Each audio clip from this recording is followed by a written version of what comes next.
Assalamualaikum warahmatullahi wabarakatuh.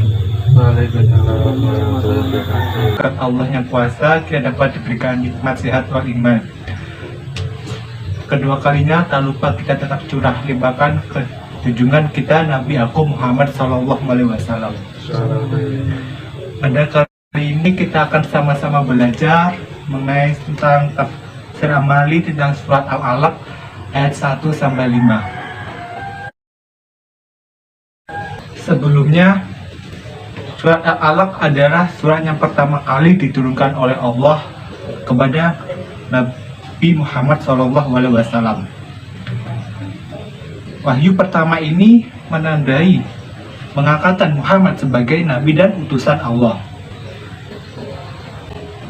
Dalam sebuah hadis yang pernah diriwayatkan oleh Sayyidah Aisyah radhiyallahu anhu, asbabun nuzul surat Al-Alaq ayat 1-5 diawali saat Rasulullah SAW sedang menepi di Gua Hira. Keinginan uzlah atau berdiam diri di Gua Hira.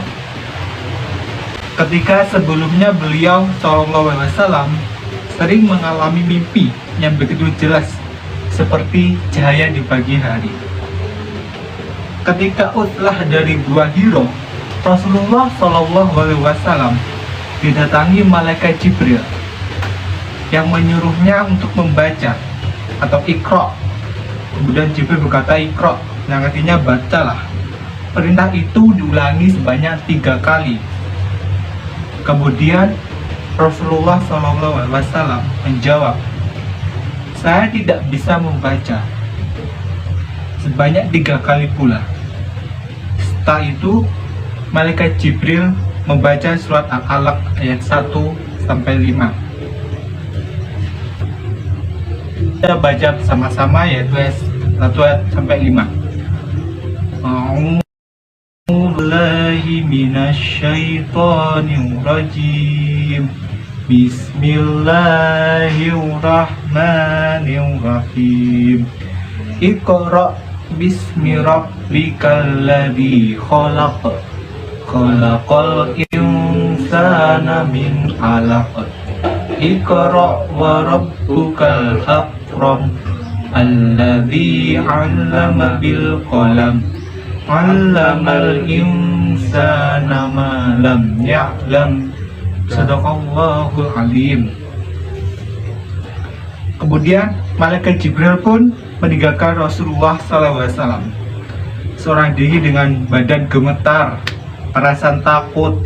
Kemudian beliau SAW langsung pulang menemui Siti Khadijah seraya meminta diselimuti, lalu menceritakan kejadian yang dialaminya di Gua Hira kepada istrinya. Singkat cerita, Siti Khadijah mengajak Rasulullah SAW menemui pamannya, Waraqah bin Naufal. Paman Siti Khadijah merupakan pendeta Nasrani yang sangat memahami isi kandungan kitab Injil.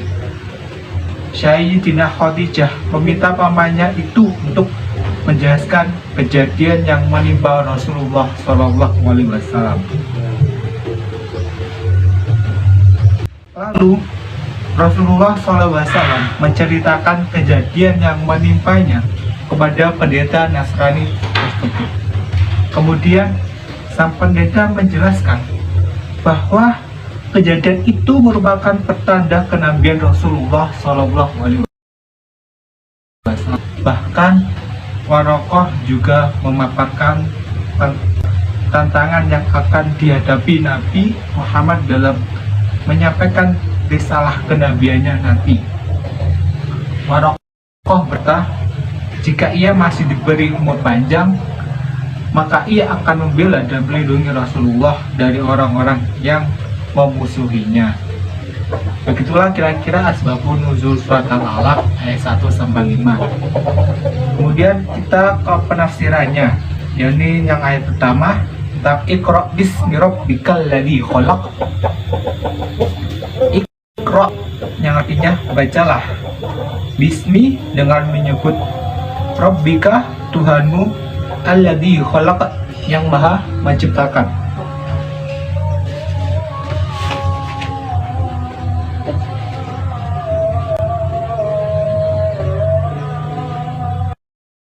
Kata pertama, yakni ikra, dalam ayat ini adalah kata kerja perintah atau fi'il amr yang menunjukkan arti bacalah. Kata ini menunjukkan perintah Allah kepada Nabi Muhammad untuk baca. Muhammad SAW diperintahkan untuk membaca, dan membaca. Apa yang harus dibaca oleh Muhammad tidak disebutkan di dalam ayat ini. Namun tentu saja membaca banyak, seperti membaca fenomena alam, tidak hanya membaca kitab tertentu saja. Ini menunjukkan bahwa Nabi Muhammad diperintah untuk membaca, dan membaca apa saja. Kemudian kata yang kedua itu Rabbika, Bismi Rabbika, menunjukkan arti yaitu nama Tuhan. Kita tahu bahwa Allah mempunyai 99 nama yang baik atau kita sebut dengan Asmaul Husna. Kata Rabbika di sini menunjukkan arti Tuhanmu, Tuhan Nabi Muhammad, Tuhan kita semua. Tuhan yang telah menciptakan segala kenikmatan dan rahmat kepada Tuhan yang telah menghidupkan, dan Tuhan yang telah mematikan kita. Oleh karena itu, kita harus selalu ingat dan bertahasus sesuai dengan perintah Allah. Selalu mengajarkan, selalu membaca fenomena alam maupun yang ada di sekitar kita. Yang ketiga itu khalaqal alladzi khalaq, yang artinya yang telah menjadikan. Di sini kata khalaqah yang ada di dalam ayat ini sengaja tidak disebutkan objeknya, karena untuk menunjukkan bahwa Allah yang telah menciptakan segala sesuatu yang ada di alam ini, yang menciptakan manusia, yang menciptakan seluruh yang ada di alam ini, baik yang ada di langit maupun yang ada di bumi, baik itu dari benda mati maupun benda hidup, seperti semut, tanah, angin, udara, oksigen, dan lain sebagainya. Kemudian pesan yang dapat diambil dari ayat yang pertama yaitu Iqra bismi rabbikal ladzi khalaq, yakni perintah untuk membaca. Membaca tidak hanya ditunjukkan kepada Nabi, tapi juga kepada seluruh umatnya, baik itu yang Islam maupun Kristiani ataupun yang lain sebagainya. Seakan-akan Allah menyatakan, wahai Muhammad dan umat manusia, bacalah, dan bacalah, baik yang tertulis dan sangat tidak tertulis, yang ada di hadapanmu dan yang ada di sekitarmu, dengan menyebut dan mengingat nama Tuhanmu yang memberi kehidupan, yang mengatur segala urusanmu, yang memberi rahmat kepadamu, dan yang mematikanmu, yang telah menciptakan dirimu, menciptakan manusia seluruhnya, dan yang telah menciptakan alam di seluruhnya, baik yang ada di langit maupun yang ada di bumi ini. Kemudian ayat yang kedua yaitu khalaqal insana min 'alaq. Khalaqa artinya yang menciptakan, insana manusia, min 'alaq dari segumpal darah. Jadi artinya itu bahwa Allah telah menciptakan manusia dari segumpal darah.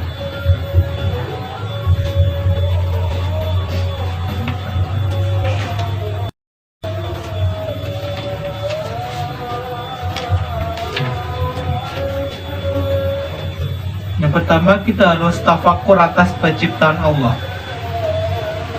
Kita dijadikan oleh Allah mulai dari tanah, kemudian kita dijadikan dari segumpal darah orang tua kita, dari pertemuan ayah ibu kita, kemudian menjadi segumpal darah.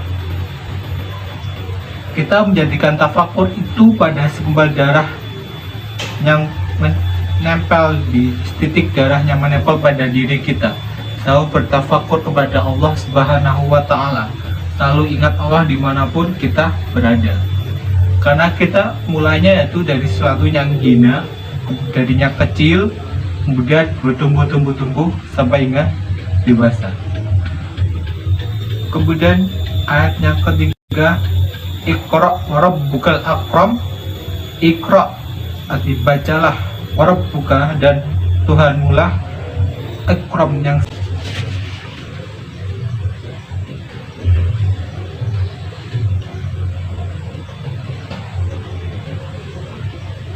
kejadian alam yang memuaranya kembali kepada yang maha mulia, yakni sesuatu kejadian yang ada di alam maka akan kembali ke sang maha pencipta. Oleh karena itu, yang telah menciptakan manusia dan memperhatikannya dengan mengurusnya tentu akan mengaturnya dengan perintah dan larangan, yaitu yang diutusnya Rasul dan dituduhkannya kitab-kitab. Oleh sehingga itu, kita sebagai umat Islam harus meyakini apa yang ada di dalam Al-Quran dan menjauhi segala larangan dan melaksanakan perintah-perintahnya.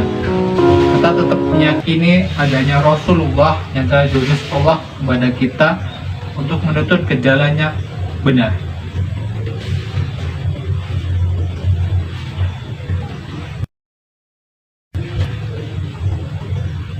Yang keempat,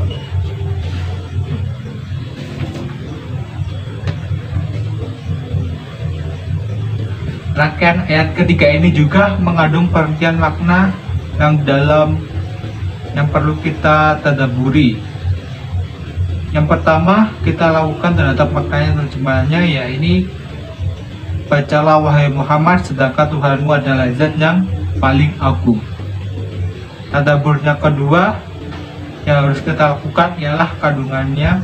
Ayat yang singkat dan pendek ini memberitakan kembali Nabi Muhammad untuk membaca yang ada di alam ini, baik yang tertulis seperti Al-Quran maupun ayat yang tidak tertulis. Perintah untuk membaca kepada Nabi Muhammad itu akan menghasilkan hasil bacaan yang banyak. Dengan banyak membaca, seseorang mendapat banyak ilmu dan pengetahuan.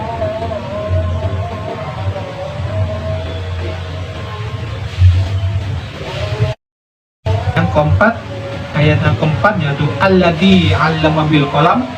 Alladzi ada zat atau zat yang 'allama mengajarkan bil qalam dengan perantara pena, sehingga artinya yaitu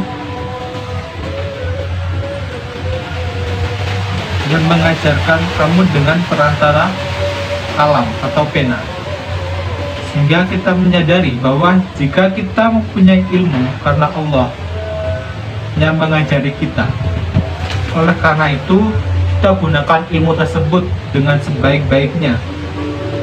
Kita belajar baca tulis untuk ilmunya Allah. Kita memuliakan buku dalam rangkaian untuk mencari ilmu.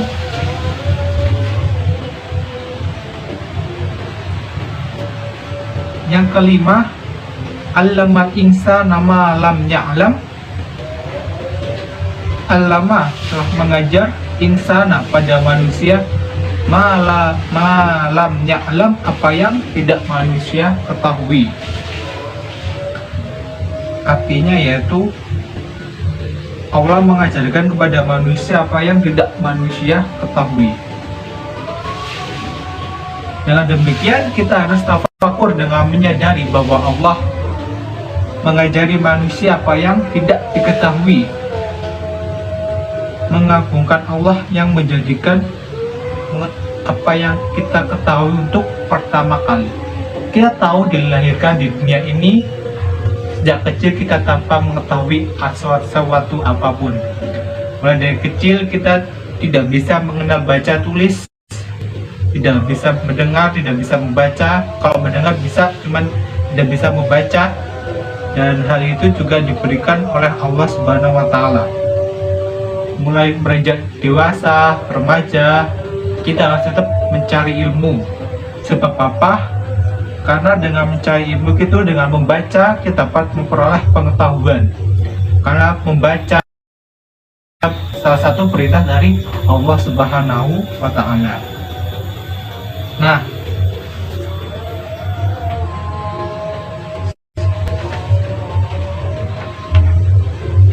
yang ketiga, Alladzi, mengandung pesan bahwa Tuhanlah yang memerintahkan membaca dan mengajarkan semua ilmu. Sudah jelas di dalam Al-Quran itu semuanya terdapat semua materi atau ilmu yang telah disampaikan Allah. Sebagai umat Islam, kita wajib untuk mempelajari isi Al-Quran. Tidak hanya isi Al-Quran saja membedahnya, tapi juga harus mempraktekkannya. Karena kita sebagai seorang muslim tahu bahwa sebenarnya suatu hal yang ada di dunia ini terdapat dalam Al-Quran. Tetapi kita sebagai seorang muslim juga sadar kita diam saja, sehingga menyebabkan apa yang ada di isi Al-Quran, teknologinya yang ada di Al-Quran, itu semuanya dicuri oleh orang luar negeri atau orang-orang Nasrani pada zamannya, sehingga kita orang Islam terbelakang. Padahal awal-awal dinasti dulu kita udah lebih maju daripada orang non muslim. Terus kenapa bisa sampai kita tertinggal? Yaitu karena orang Islam sendiri tidak mau belajar membaca, memahami apa itu isi yang ada di dalam Al-Quran itu sendiri. Kemudian yang kholaqah mengandung pesan bahwa Tuhanlah yang telah menciptakan alam ini seluruhnya dari tidak ada menjadi ada, dan Tuhan pula lah yang telah menciptakan semua manusia dari tidak ada menjadi ada. Kita awalnya tidak ada di dunia ini, kita awalnya tetap di surga. Kemudian karena suatu kejadian antara orang tua kita pada malam-malam tertentu, maka jadilah kita, dan kita pula akan kembali kepada Tuhan kita pada saatnya nanti. Kemudian kata al-insan yang mengandung makna bahwa manusia diciptakan dari segumpal darah, dan hanya manusia yang dapat menerima dan memiliki ilmu. Itu kenapa? Karena kita sebagai manusia telah diberikan kelebihan akal oleh Allah Subhanahu wa Ta'ala dibandingkan dengan hewan-hewan maupun yang lain sebagainya. Karena sesuatu hal yang membedakan kita dengan yang lain, manusia dengan yang lainnya, yaitu akal. Kita diberikan akal buat berpikir, kita diberikan akal buat selalu mengingat Tuhan, mengajarkan, mengetahui apa yang benar, apa yang salah. Kemudian kata alamah mengandung pesan bahwa hanya Allah yang mengajarkan ilmu sehingga manusia pandai menulis dan dapat mengetahui sesuatu yang belum diketahui sebelumnya.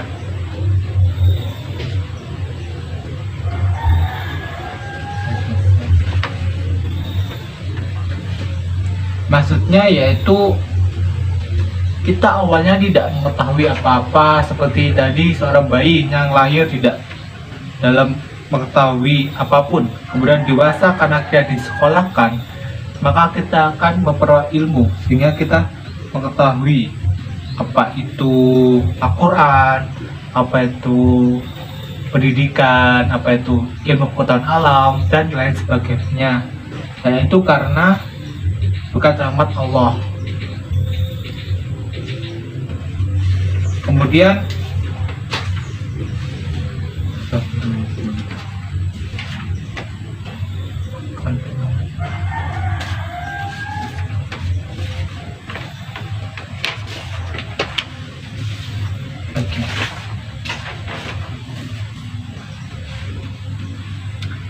kemudian kandungan apa yang terdapat dalam surat Al-Alaq? Kandungan yang terdapat dalam surat Al-Alaq ini yang pertama, yaitu tentang pentingnya ilmu pengetahuan.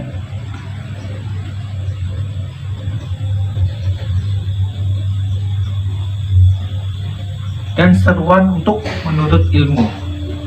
Umat Islam diwajibkan mencari ilmu dari buayan hingga ke liang lahat. Selama masih hidup, tidak ada alasan bagi umat Islam untuk bermalas-malasan tidak mencari ilmu. Padahal perintah menuntut ilmu sudah dijelaskan dalam surah Al-Alaq. Yang kedua yaitu proses tentang penciptaan manusia. Tentu sajanya dipaparkan bahwa manusia berasal dari segumpal darah.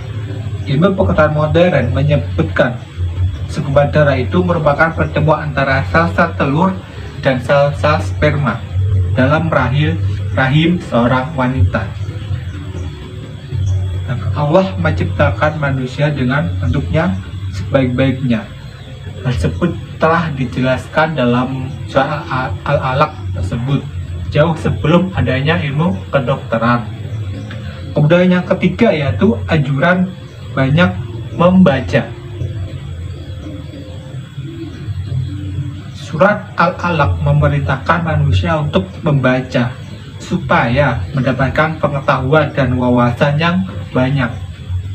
Berbagai disiplin ilmu perlu dipelajari supaya kita menjadi manusia bijaksana yang tidak mudah menyalahkan orang lain karena berbeda pendapat. Semakin banyak membaca, maka pikiran kita semakin terbuka dan tidak mudah menyalahkan lainnya. Objek untuk membaca pun sangatlah luas, yakni segala hal yang ada di sekeliling kita. Maka tidak ada alasan lagi untuk malas membaca. Al-Quran sudah memberitakan dengan tegas, baik yaitu membaca tentang kitab-kitab, membaca buku pelajaran, maupun membaca lingkungan sekitar, seperti membaca tentang adanya terjadinya gempa itu gimana, banjir itu gimana, tsunami juga itu gimana. Kita perlu adanya membaca. Kemudian yang keempat yaitu tentang dukungan mencari ilmu pengetahuan. Allah mengajarkan kepada manusia dengan perantara kalam. Manusia tidak mencatat semua ilmu pengetahuan yang telah didapatkannya, sehingga ilmu pengetahuan dapat diturunkan ke generasi selanjutnya. Ada saja para ulama dan ilmuwan terdahulu tidak menulis dan membukukan karya-karyanya, maka tentu generasi sekarang tidak mungkin bisa mempelajari karya klasik yang digeserkan pada zamannya. Padahal karya terdahulu sangat penting untuk pengembangan ilmu pengetahuan pada masa sekarang. Jadi, ilmu pengetahuan terdahulu penting untuk dikaji dan dikritisi, tidak semata-mata diterima belaka. Kita harus selalu mempelajari ilmu-ilmu, apalagi ilmu dahulu, karena kebanyakan ilmu dahulu itu ilmunya sangat klasik atau pertama kali ditemukan. Karena dari ilmu terdahulu kita dapat mengetahui ilmu yang modern sekarang ini. Kemudian yang kelima yaitu segala ilmu datangnya dari Allah. Ini yang kelima yang sangat penting ya, karena semua ilmu itu datangnya dari Allah, bukan dari yang lainnya. Manusia lahir ke bumi tidak membawa apa-apa dan tidak mengetahui apa-apa. Allah lah yang mengajarkan manusia tentang ilmu pengetahuan itu. Jadi janganlah kita merasa bahwa kita tinggi akan ilmu kita karena berkat dari guru kita. Ya benar, memang bukan guru kita, cuman itu atas izinnya dari Allah. Bila Allah belum berkehendak, maka ilmu yang kita dapat juga segitu-gitu aja, tidak nambah. Tapi kita tidak boleh menyalahkan Allah. Kita tetap harus optimis untuk mencari ilmu dimanapun itu berada. Makanya jangan sampai ilmu pengetahuan tersebut membuat kita sombong ya. Tadi sudah selayaknya ilmu pengetahuan membuat kita semakin dekat dengan Tuhan, karena sejatinya ilmu pengetahuan adalah jalan menuju Sang Esa. Baiklah, sekian dari saya. Apabila ada salahnya mohon maaf. Dalam mencari ilmu, kita harus tetap optimis, harus semangat, tidak boleh pantang menyerah, dan terus menjalani apa yang menurut kita benar dan menurut Tuhan itu juga tidak dilarang. Kita tetap harus menuntut ilmu dimanapun kita berada dan sampai kapanpun itu. Saya akhiri, wassalamualaikum warahmatullahi wabarakatuh. Waalaikumsalam